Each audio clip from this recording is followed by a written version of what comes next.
எல்லாருக்கும் வணக்கம்ப்பா. இன்றைக்கி சிக்கன் உப்பு கறி செய்ய போகிறேன். இது சிக்கன் 3/4 கிலோ இருக்குது. இதை க்ளீன் பண்ணி மஞ்சத்தூள் போட்டு கழுவி வச்சுருக்கேன். இதுக்கு தேவையான பொருள் என்னென்னு சொல்கிறேன். இதில் நம்ம மிளகாத்தூள்லாம் எதுவும் போடக்கூடாது. காஞ்ச மிளகாவும் நீட்டு மிளகாவும் கட் பண்ணி வச்சுருக்கேன். பெரிய வெங்காயம் ஒரு 4 வெங்காயம் கட் பண்ணி வச்சுருக்கேன். சின்ன வெங்காயம் இருந்தால் கூட சின்ன வெங்காயம் போட்டுக்கலாம். என்கிட்ட இப்போ சின்ன வெங்காயம் இல்லை, அதனால் பெரிய வெங்காயம் போட்டிருக்கேன். கருவேப்பிலை ஒரு கொத்து வச்சுருக்கேன். ஒரே ஒரு தக்காளி, பெரிய தக்காளி. இதில் பூண்டு ஒன்றும் பாதியமாக நசுக்கி வச்சுருக்கேன். அது நல்லா ஒரு 2 பூண்டு, பெரிய பூண்டு. நிறைய பூண்டு போட்டால் தான் இந்த ஃப்ளேவர் நல்லாயிருக்கும் உப்பு கறி பண்ணுறதுக்கு, சிக்கன் உப்பு கறிக்கு. அதனால் 2 பூண்டை நல்லா இடித்து வச்சுருக்கேன். இப்போ அதுக்கு இப்போ தேவையானது நம்ம மஞ்சத்தூள் போட்டுக்கலாம். அதுக்கப்புறம் கொஞ்சோன்னு நம்ம கரம் மசாலா தான் போட போகிறோம். மிளகாய் தூள்லாம் எதுவுமே கிடையாது. இந்த மிளகாயிலேயே அது காரம் ஏறிடும். ரொம்பவும் காரம் இருக்கக்கூடாது, ரொம்பவே மிளகாத்தூள் அதெல்லாம் போடக்கூடாது உப்பு கறிக்கு. இப்போ ஒரு பாத்திரத்தை வச்சுட்டேன். இப்போ நம்ம எண்ணெய் கடலை எண்ணெய் ஊற்றுனா ஊற்றுங்க, ரீஃபைண்ட் ஆயில் இருந்தால் ஊற்றுங்க, உங்களோட விருப்பம். நான் நல்ல எண்ணெய் ஊற்றுறேன். நல்ல எண்ணெய் ஊற்றினா டேஸ்ட்டு சிக்கனுக்கெலாம் சூப்பராக இருக்கும். அதனால் கொஞ்சம் கூடுதலாக ஊற்றிக்கலாம். உப்பு கறிக்கு நல்லாயிருக்கும். நான் நல்ல எண்ணெய் ஊற்றிட்டேன். இப்போ இது கூட ஒன்றுமே இல்லை. இப்போ சோம்பு மட்டும் நம்ம போட்டுக்கலாம். இப்போ சோம்பு எடுத்துக்கிறேன்.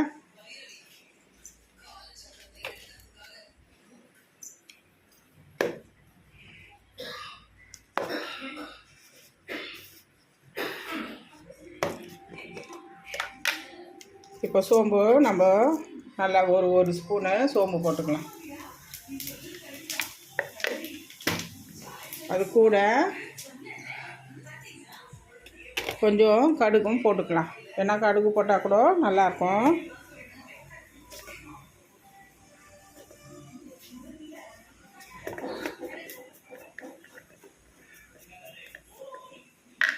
கடுகு ஒரு ஸ்பூனு. இப்போ நல்லா இது பொரியட்டும். இது பொரிஞ்ச உடனே நம்ம காஞ்ச மிளகாவும் வெங்காயம் நல்லா போட்டு நல்லா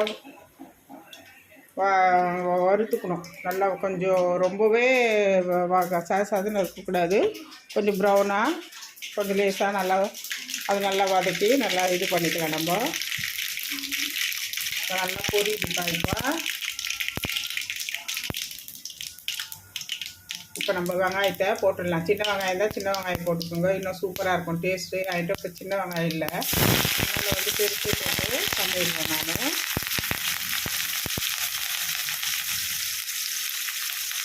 இது நல்லா கொஞ்சம் பொன்னிறமாக நல்லா ஒரு கண்ணாடி பதத்துக்கு இல்லை, இன்னும் கொஞ்சமாக இன்னும் சேர்ந்து கொஞ்சம் வதங்கணும்.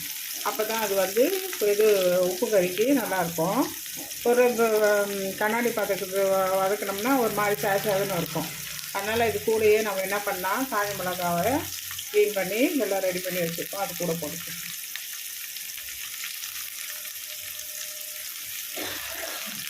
இப்போ இதை நல்லா வதங்கட்டும். இப்போ கூட நம்ம என்ன பண்ணலாம், பூண்டும் போட்டுக்கணும். இப்போ பூண்டு 2 பூண்டு தட்டி வச்சுருக்கேன். நல்லா 2 பூண்டு தட்டி வச்சுருக்கேன். இந்த பூண்டையும் நம்ம போட்டுடலாம். ஒன்றும் பாதியமாக தட்டினா போதும், ரொம்பவே இந்த நசுங்கி போட வேணாம். ஒன்றும் பாதியமாக இந்த மாதிரி இருந்தால் போதும். இப்போ இது எல்லாம் நல்லா வதங்கணும். கொஞ்சம் நல்லா இதுவாக பொன்னிறமாக வதங்கணும். இப்போ அது வதங்கட்டும். அது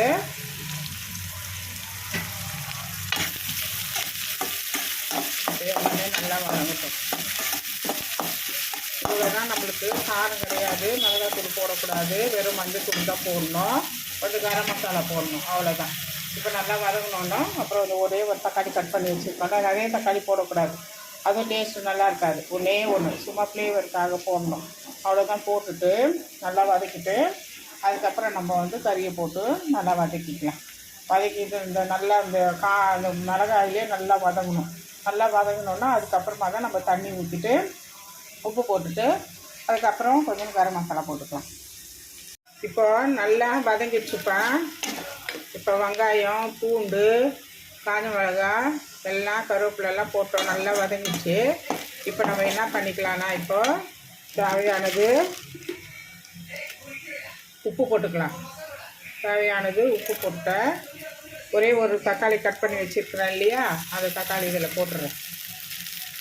இப்போ இந்த உப்பு போட்டதுனால என்ன ஆகும்னா, இப்போ நல்லா அது வந்து தக்காளி வந்து அது ஒரு தக்காளி வந்து கரைஞ்சிரும். நல்லா அப்படியே கரைஞ்சி வந்துடும். இப்போ உப்பு டப்பா நம்ம எடுத்து வச்சிடலாம். உப்பு போட்டேன். இப்போ தேவையானது இப்போது நம்ம கறி வந்து க்ளீன் பண்ணி கழுவி வச்சுருக்கோம். இப்போ இந்த கறியை வந்து க்ளீன் பண்ணி எல்லாமே மஞ்சத்தூள் போட்டு கழுவி வச்சுருக்கேன். இப்போ நம்ம இந்த கறியை இந்த மசாலாவில் போட்டுருவோம்.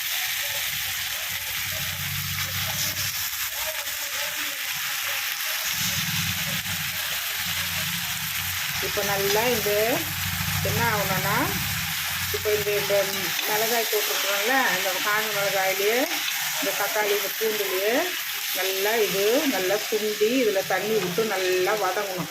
வதங்கிட்டோணும். அதுக்கப்புறம் நம்ம கரம் மசாலா போட்டு அதுக்கப்புறம் வந்து கொஞ்சம் தண்ணி ஊற்றி நம்ம வேக விடலாம். இப்போ வந்து நல்லா சுண்டி அந்த காரெல்லாம் இதில் நல்லா ஏறிட்டோம். இப்போது கறி நல்லா சுண்டி வருதுப்பேன். நான் தண்ணியே ஊற்றலை, இதிலே தண்ணி விட்டுருக்குது. இதில் வந்து தண்ணியே ஊற்றலை, தண்ணி விட்டுக்குது பாருங்கள். இது நல்லா இந்த மிளகாயிலேயே காஞ்ச மிளகா பூண்டு வெங்காயம்லாம் போட்டோம்ல, நம்ம இதுலேயே நல்லா அந்த தண்ணியிலே நல்லா இந்த உப்பெல்லாம் இதில் நல்லா ஏறி இருக்கும். இப்போ நம்ம என்ன பண்ணலான்னா, இப்போ தேவையானது வந்து கரம் மசாலா, அது சின்ன ஸ்பூனு, ஒரு ஸ்பூனு கரம் மசாலா போட்டுருங்க. ஒரு ஸ்பூனு வந்து சோம்பு சீரகம் தூள், சின்ன ஸ்பூனு தான். இதில் ஒரு ஸ்பூனு சோம்பு சீரகம் தூள், அது ஒரு ஸ்பூன் போட்டு ஒரு கலட்டு. இப்போ நம்ம வந்து இப்போ கறி இப்போ வேகணும். இப்போ இந்த தண்ணியிலே தான் அது பாதி சுண்டி வந்திருக்கு. அந்த கறியில் இருக்கிற தண்ணியிலே தான். இப்போ நம்ம என்ன பண்ணலாம், தண்ணி ஊற்றி இப்போ வந்து ஒரு 1/4 ஹவருக்கு வேக விட்டு அதுக்கப்புறம் நம்ம எடுத்துக்கலாம். இப்போ தேவையானது இப்போ தண்ணி ஊற்றிக்கிறேன்.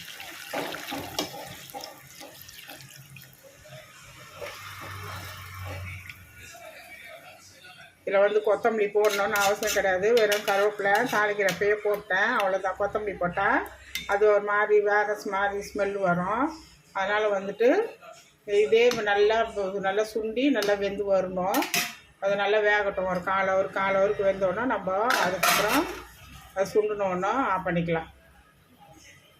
கூட வந்து லாஸ்ட்டாக சுண்டி வந்தோடனே கொஞ்சம் மிளகுத்தூள் மட்டும் லேசாக தூவிட்டு ஆஃப் பண்ணிக்கலாம். இப்போது உப்பு காரம் ரெடி ஆயிடுச்சுப்பா. கரெக்டான பதத்துக்கு வந்துடுச்சு. நல்லா எடுத்து சாப்பிட்ற மாதிரி நல்லா கரெக்டான பதத்துக்கு உப்பு சிக்கனை வந்து உப்பு காரம் பண்ணியாச்சு. இது வந்து என்னென்னா மிளகாய் கிளி சாம்பார், இல்லை காய் போட்டு சாம்பார், ரசம், மோர் குழம்புக்கு அந்த மாதிரிலாம் வச்சு சாப்பிட்டா செம்ம சூப்பராக இருக்கும். இவ்வளோ தான். ரொம்பவே தொக்காக இருந்ததுன்னா நல்லா இருக்காது. இப்படி தான் இருந்தால் நல்லாயிருக்கும்.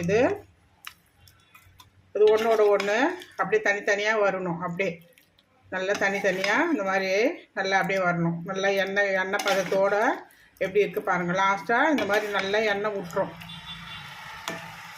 சிக்கன் வந்து இந்த மாதிரி லாஸ்ட்டாக நல்லா எண்ணெய் விட்டு நான் அப்படியே சிம்மிலே வச்சு நல்லா அது கரெக்டான பதத்துக்கு எடுத்துட்டேன். இப்போ என்னன்னா லஞ்சுக்கு என்னென்னா, இப்போ சூடாக சோறு வடித்து வச்சுருக்கிறேன். வெள்ளை ரைஸு, சாதா பொன்னி ரைஸு, சாப்பாட்டு ரைஸ், இது சோறு வடித்து வச்சுருக்கேன் 3 பேருக்கு தேவையானது. அப்புறம் அதான் லஞ்சுக்கு என்ன குழம்புனா முட்டை குழம்பு பண்ணியிருக்கேன். முட்டை குழம்பு இருக்குது. அதுக்கப்புறம் வந்துட்டு ரசம் வச்சுருக்கேன். இது வந்து ரசம் கொஞ்சம் இருக்குது. அவ்வளோதான். இன்றைக்கி லஞ்சு வந்து இன்றைக்கி இதுதான்.